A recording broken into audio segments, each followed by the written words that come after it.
How are you guys? Today we're going to talk about the resistance at the Nanjiang Bridge. We are on the River Nen, on the border between Liaoning Province and Heilongjiang Province, near the city of Qiao. Pardon my pronunciation. What we have here is a vacuum.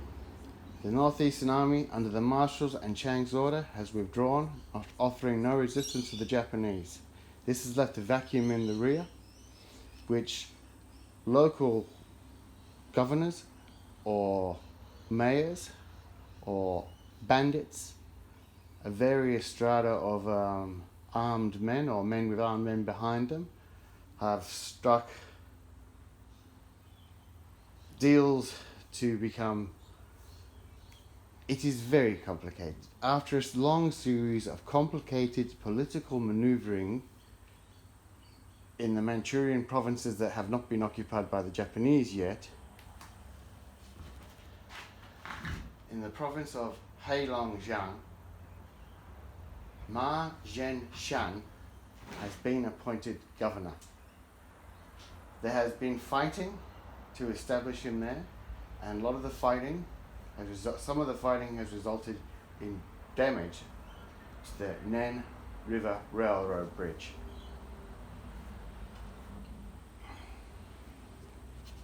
The Japanese Army, the Kwantung Army, and the Japanese China Garrison Army are both, under international formal treaty, allowed to deploy troops along these railway lines for the maintenance of communications. On the morning of the 5th, in a very cold day, with heavy rolling fog banks restricting visibility, Zhanshan, together with a collection of forces that we cannot be too certain of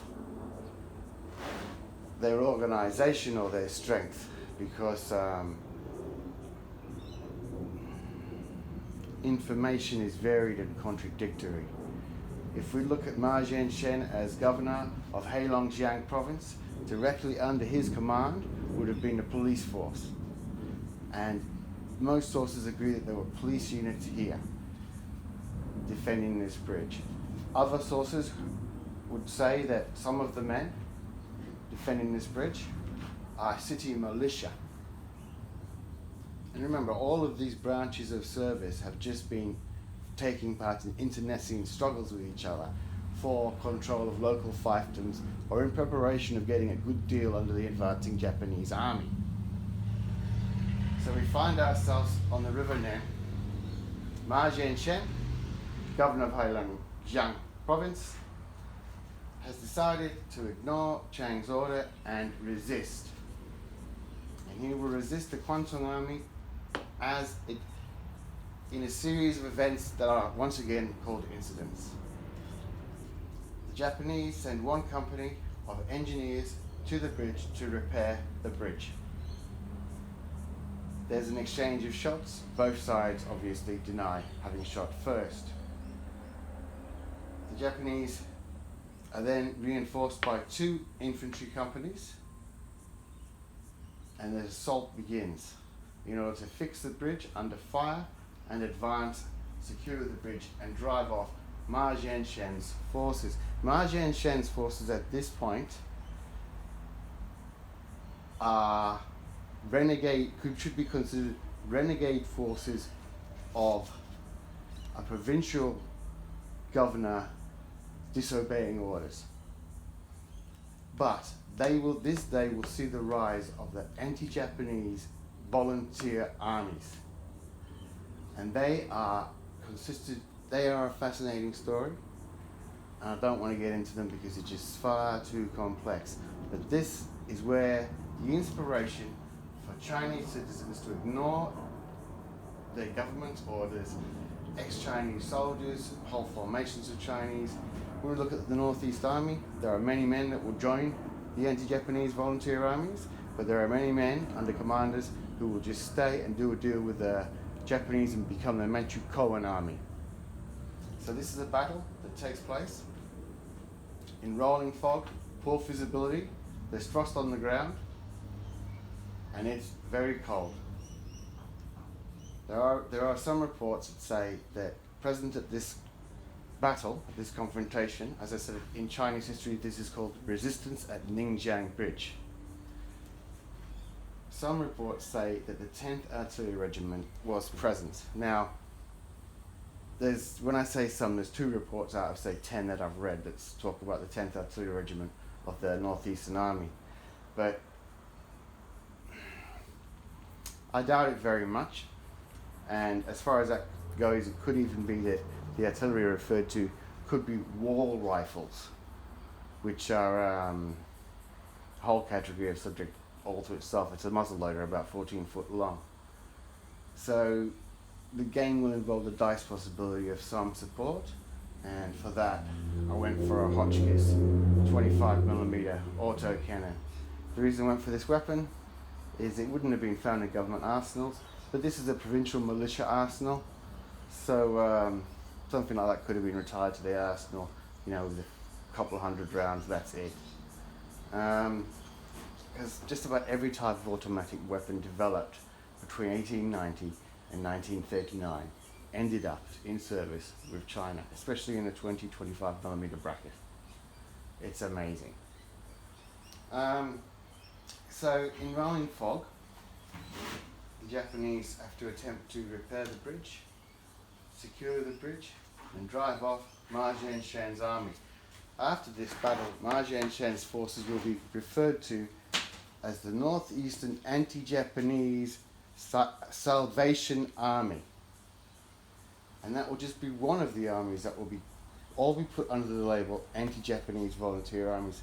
I would love to get into this subject with you, but as I said, it's very complex. By 1932, at the end of 1932, when the Lytton report came out, there were at least 46 groups identified, with each one, its own army there, Loyal and Patriotic Army, Loyal and Brave Army, and etc., etc. This fight will go on for 3 hours at the bridge, and at the end of it, the Japanese will be bringing up armoured cars and FT-17 tanks. The sight of these breaks the resistance of the Chinese, and Ma Zhanshan retreats.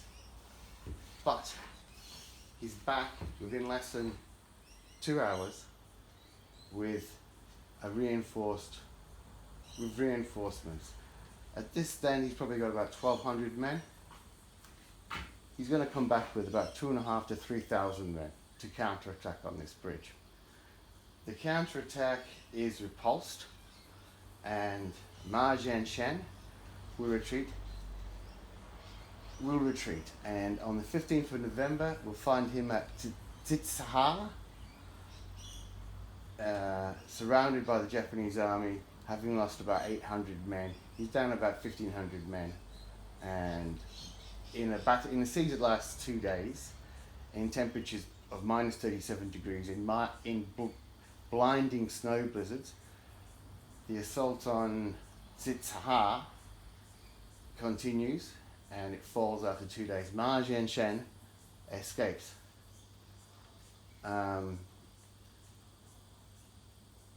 He escapes, he forms another army under the same name, and by February 1932 we find him in negotiations with the Japanese, and he will become governor of Heilongjiang province under the Manchukuo government.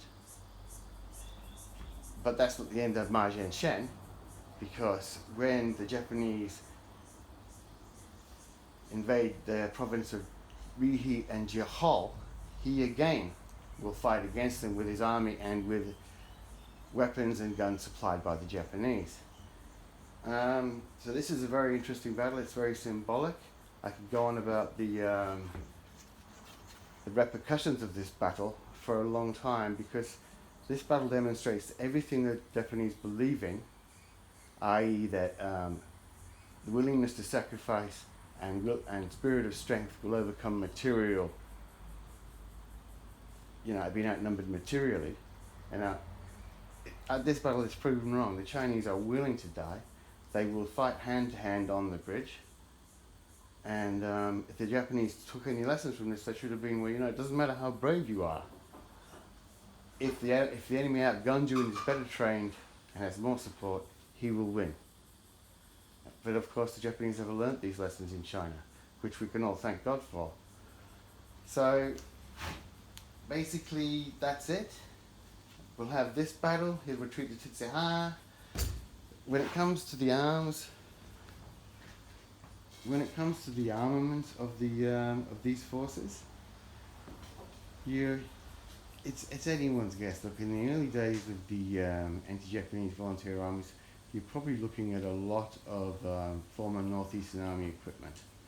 But when the campaigns move to Johor and Rihe, you're going to see a lot more ZB-24s. In fact, the ZB-24, by photographic reference, seems to be the chosen rifle of the anti-Japanese volunteer armies, at least up until, say, 1936. There's a reason for this, and it's a gentleman we'll be introducing soon. Also, this campaign marks the beginning of a belief in China that we can stand. If the government won't do it, the people can. Even with a little support, we can make the Japanese pay. We outnumber them. This is China, a big country. If we fight, they can't win. But if we don't fight, they will win. So the repercussions for this, for the Northeastern Army, for the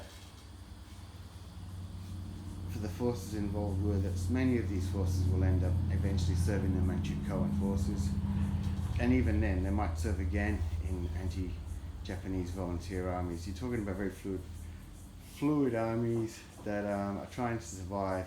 They'll do deals with the Manchukuoans. And in this case, some of these units end up quite well armed Manchukuoan forces, because some commanders just don't retreat at all. They just wait for the Japanese to arrive. Agents have already told them the deal they're going to get, so they're just quite happy with it. But Zhanshan sets a moral example of this battle, even though it's only a 3-4 hour battle engagement in all. It's a symbolic one for the Sino-Japanese War, especially for the invasion of Manchuria. And it's the beginning of these Northeastern armies that will eventually lead to a much stronger communist army. And Mao's forces will eventually have all of these armies on the tip by, say, 1936. These anti-Japanese volunteer armies. They'll be infiltrated, and many of them will be purged later on. Like if you look at the Manchurian border with Korea, Chinese border with Korea, you look at a lot of the last of the societies that were like the Red Spear Society or the Big Sword Societies. Now these are actually the last remnants of the Boxer religion and culture. So when the Japanese Chosen army advanced onto Harbin, again against government orders, went across the border from Korea and headed for Harbin, the first resistance it met would have been from these societies, and these would be totally sword-armed engagements. There would have been no firearms involved on behalf of the Chinese forces. These forces are then infiltrated by the communists, because the communists are supplying, the communists are fighting. The communists do fight a lot, and they're good logistically. So it's no wonder that these forces end up under the communist sway, and by 1936, Chiang will have cut off all railroad access to them and blockaded supplies with his own armies, because he felt they were too strong. Even though, yes, they were still in alliance with the communists by this time, it's a very interesting period. The armies that you see that have left Manchuria now, the former Northeastern armies that have left Manchuria and retreated beyond the provinces of Johor and Rihe, are now on trains heading for the lower part of Manchuria. And next week I hope to do, next time I hope to do the Battle of Tinhua, but we'll see about the forces. Hope you enjoyed it. It was a bit like, this is going to be a good game, but I'm going to have to do a lot of work here to figure out the forces and the reinforcements and the die rolls. It's going to take me a long time to figure out this scenario to make it a playable game. So, Sino-Japanese War, March the 5th, November the 4th, 1931. Mao Zhanshan faces the Japanese army, and always remember, the Chinese soldier fought with the least for the longest. Take care, bye.